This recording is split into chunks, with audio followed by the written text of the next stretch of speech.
来看新竹市有一个本地咧做水电的师傅郑中良，退休了后因有兴趣，就开始做高仔灯，而且伊做的高仔灯拢是用环保的材料，不管是新竹的东门城、车头，还是日本的金阁寺，每一届拢做甲真有路。蔡观众朋友做回来看卖。利用纸板甲膏仔，豆豆勾出新竹火车头的红砖壁堵。这件作品已经做要1冬的时间。目前佫干那会当算是半成品，佫有新竹东门城甲日本出名的古城，每一件作品拢互人感觉有够厉害。这个做得很细致，对我最喜欢东门城，那我也很喜欢燕根城，因为我对燕根城的日本的燕根城印象也很深刻。真的不简单呐、把废纸当为这样的话，是算蛮厉害的。今年75岁郑中良原本是水电师傅。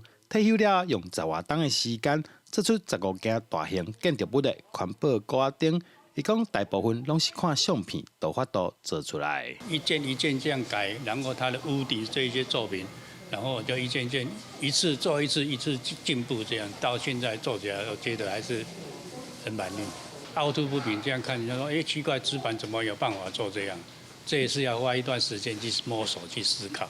今年郑中良把作品提去参加1年1度的新竹城隍庙高仔灯比赛，嘛上做这摆传统高仔灯展览内底，大家讨论上济作品之一。记者杜君和新竹报道。